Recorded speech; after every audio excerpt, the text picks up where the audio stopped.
तिचे वांझपण. आज रुही खूप आनंदात होती. छानपैकी आवरून कॉलनीतल्या कर्वे काकूंकडे हळदीकुंकवाच्या कार्यक्रमाला गेली.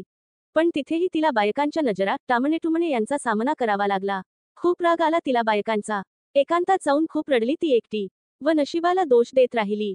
आज ती खूपच अपसेट झाली होती. तशीच जरा रागातच घरी आली. रुहीने रागात दरवाजा उघडला. रडून लाल झालेले डोळे. दरवाजा जोरात आपटला. हातातील पर्स सोफ्यावर फेकली. बेडरूममध्ये जाऊन बेडवर होऊन परत रडू लागली. माझीच चूक. सगळं खापर माझ्यावरच फोडतात. मागच्या जन्मी काय पाप केलेलं? मीच का? स्वतःशीच बडबडत तिथेच रडत रडत झोपून गेली. बऱ्याच वेळाने खडबडून जागी झाली. सगळीकडे अंधार पडला होता. गडबडीत उठून लाईट लावले. संध्याकाळचे 7 वाजले होते. इतका वेळ कसे झोपलो? किती बेजबाबदार वागलो? सासूबाई. त्यांनी हाक नाही मारली. ती पळत त्यांच्या रूमकडे गेली. लाईट लावली. Sorry I. खरंच सॉरी. थोडं पडले बेडवर आणि तिथेच डोळा लागला. तुम्हाला खूप वेळ अंधारात बसावं लागलं. 6चा चहा. मी चहा घेऊन येते. ती पटकन किचनमध्ये आली. चहा बनवून घेऊन आली. आई चहा 1 मिनिट थांब. मी उठवून बसवते. तिने सासूबाईंच्या मानेखाली एक हात घालून दुसऱ्या हाताने पाठीमागे उशी लावून त्यांना बेडला टेकून बसवलं. त्यांच्या अंगातला गाऊन सरळ केला. बशीत चहा ओतून फुंकर घालून थंड झाल्यावर त्यांच्या ओठाला बशी लावली. आई रागावलात का हो? सासूबाई गोड हसून. रुही. नाही ग, होतं असं कधी कधी. मुद्दाम नाहीच करणार माहीत आहे मला. रुहीने चहा झाल्यावर पाण्याचा हात तोंडावरून फिरवून रुमालाने त्यांचे तोंड पुसले. तितक्यात दारावरची बेल वाजली. आई मी बघते हाम. आलेच. रुही आई, अत्रे काकू आहेत. काकू, बसा मी पाणी घेऊन आले. अत्रे काकू सासूबाईंना. वहिनी तुम्हालाच भेटायला आले. कशा आहात? सासूबाई मी मस्त मजेत. तुम्ही बोला, कशा आहात? अत्रे काकू एकदम छान. तिन्ही पोरांची लग्न झाली. तिघांनाही मुलंबाळ आहेत. खूप आनंदात.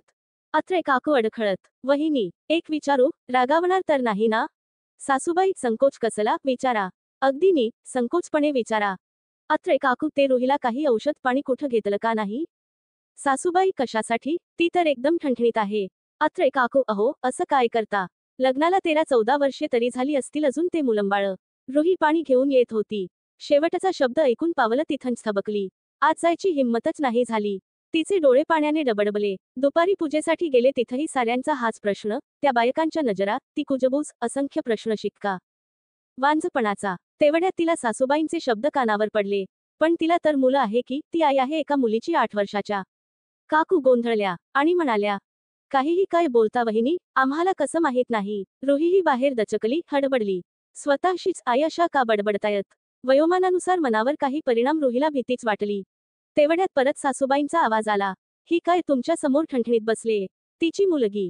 अत्रे काकू आश्चर्यानं. मला काही कळलं नाही. रुही ही आई काय बोलत आहेत ते काळजीने पण लक्षपूर्वक ऐकू लागली. सासूबाई अत्रे काकू रुही माझी सून नाहीच. 8 वर्ष झाली ह्या मुलीचा जन्म झाला. त्यावेळी ती आई झाली. जेव्हा मोठ्या अपघातातून मी वाचले पण दोन्ही पाय गमावून. 7.5 महिने कोमात होते. फक्त जिवंत. ICUत पडलेली. लेकानं कसलाच विचार न करता हॉस्पिटलमध्ये पाण्यासारखा पैसा खर्च केला. जीव वाचला पण पाय गमावले कायमचे. त्या डोळे मिटून क्षणभर मागे पडल्या.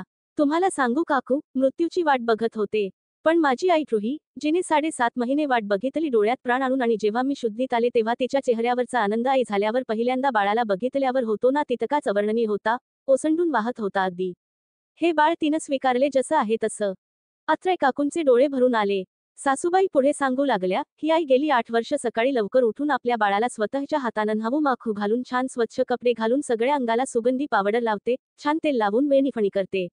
ओला झालेला बिछाना दिवसातून 3-3 वेळा बदलते आणि कधी शरीरात वेदना झाल्या तर मी रात्रभर झोपत नाही तेव्हा ती जागी राहते.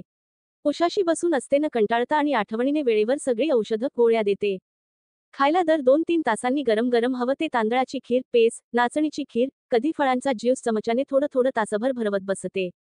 इकडच्या तिकडच्या गप्पा मारत. कधी अंगावर सांडल तर त्रागा न करता कपडे बदलते. रुमालाने तोंड पुसते. कोण करतं हे सगळं? फक्त एका आईच. एवढा संयम, सहनशीलता कोणात असते? फक्त एका आईत. लहानग्यानं कितीही दमवावं, आईनं प्रेमानं सारं सहन करावं. सारे नखरे रुसवे फुगवे झेलावेत. गुणाचं ते बाळ माझं म्हणत मन जपावं, लाड करावेत. बघा हम खूप आवाज जरी झाला तरी आई जागी होते. रात्रीची कितीदा तरी उठून बाळाला बघते शांत झोपले का. तशी ही माझी आई. रात्रीची 4दा मला बघून जाते. अंगावरच पांघरून नीट करते. आईला नाही शिकवावं लागत बाळाला कस सांभाळायचं. एका स्त्रीत ते सारं उपजतच असत, नाही का? माझ्या आईने 8 वर्ष झाली कसलीच हेळसांड नाही केली ह्या जीवाची. डोळ्यात किती वात्सल्य, माया, ममता, प्रेम. माझ्या वेदना देणाऱ्या मनावर मायेची हळूवार फुंकर घातली. प्रेमाचं अत्तर शिंपडल. त्याच्या शिडकाव्याने आयुष्य परत सुगंधित झालं. किती नाजूकतेने सांभाळलं हे नातं. आईच मन असतंच निर्मळ. ना कसला स्वार्थ ना परतफेडीची अपेक्षा. फक्त आनंद द्यायचा. दुःख सारं खोल अंतरंगात लपवून ठेवायचं. फक्त स्वतःच्या पोटात 9 महिने जीव वाढवून जन्म दिला एका जीवाला की आई होता येतं? इतकं सोपं का आई होणं? तिने 7.5 महिने वाट बघितली माझी कोमातून बाहेर येण्याची. नवीन दिवस नवीन त्रास, तरीही आशेवर जगत आली. तिला ओढ होती मला कधी एकदा डोळे भरून पाहते याची. मी शुद्धीवर आले तो दिवस तिच्यासाठी प्रसववेदना सहन केल्यानंतर बाळाला बघितल्यावर होणाऱ्या आनंदाइतका श्रेष्ठ, उच्चतम होता. ती वांझ नाही. नक्कीच नाही.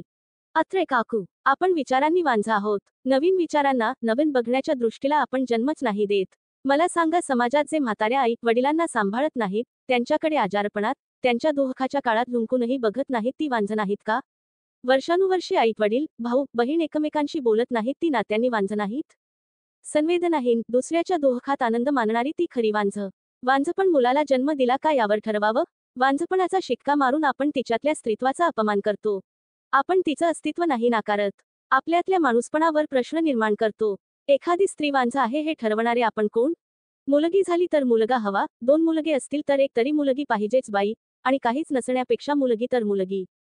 असले विवेकशून्य, तकलादू, मतलबी विचार आणि स्वतःच्या सोयीनुसार वाटा शोधणारे आपण तिचं मोजमाप नाही करू शकत. उद्गारवाचक चिन्ह. तिला वांझ आपण ठरवणार? समाज तिचं मातृत्व शोधतो ना, तेव्हा स्वतःचं पोकळपण उघड करतो. स्वतःच्या मुलाची आई होणं आनंददायी अनुभव आहेच, पण माझ्या सारख्याची आई होणं, त्यासाठी आत्म्याची किती अथांगता, सहनशीलता, गहनता, मनाची शुद्धता हवी. विचार करा. माझी रुही सोडून कोण आलं माझ्या मदतीला? ह्या अपंग लेकराला झिडकारलं नाही तिने. हे सामर्थ्य, ताकद फक्त एका आईची. माझ्याही पोटच्या मुली आल्या तर तासभर भेटून गप्पा मारतात, आपुलकीने चौकशी करून निघून जातात. त्यांचा संसार, मुलंबाळ सोडून माझ्यासाठी दिवसाची रात्र आणि रात्रीचा दिवस करायला कोण आहे? मग मी मुलांना जन्म देऊन ही वांझच ठरले का? हा प्रश्न माझा मलाच पडतो, तो पडायला हवा.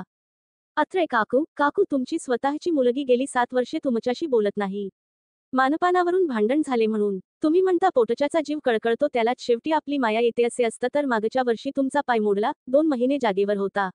लेक आईला बघायलाही नाही ना आली. अशावेळी आपण वांझ का हा प्रश्न पडू द्यावा मनाला? दुसऱ्यांच्या लेकरावर शिक्का मारताना आपल्यातल्या उणीवा, दोष, पडक्या बाजू सोयीने लपवायच्या, हा तिच्यावर अन्याय नाही का? एक बाळ आणि आई ह्या पलीकडे जाऊन माझी रुही घराची आई झाली. माझ्या लेकाची आई झाली. माझ्या मुलींना मायेने जपते. साऱ्यांचे हेवेदावे, रागलोक सारं पोटात घालते. देते ते फक्त प्रेम. आईसारख अमर्याद, निर्व्याज, निस्सीम, निर्मळ, निखळ. नात्यांची आई होऊन सोपं नाही. प्रत्येकाचं पोट भरल्याशिवाय ह्या अन्नपूर्णाच्या घशाखाली घास नाही उतरत. ती ह्या घराची लक्ष्मी, आणि जिच्या बांगड्यांच्या किणकिणाटाने आणि पैंजनाच्या आवाजाने साऱ्या घरात चैतन्याचा, उत्साहाचा जन्म होतो. जिच्या घरातील अस्तित्वाने देवघरातील देवही आनंदी दिसतात आणि मनापासून आशीर्वाद देतात. जिच्या असण्याने बागेतली फुलं आनंदाने डुलतात. जी बागेतील प्रत्येक झाडाची मुलासारखी काळजी घेते. जिच्या सुंदर हातातून तुळशी पुढे रोज नवीन रांगोळी जन्म घेते. ह्या घराला जिने घरपण दिलं, ह्या म्हाताऱ्या लेकीला जिने नवीन आयुष्य दिलं, जग दाखवलं, भरभरून जगणं शिकवलं, ती वांझ कशी असेल? अत्रे काकूंच्या डोळ्यांतून वाहणारं पाणीच त्यांच्या मनाची अवस्था सांगत होतं.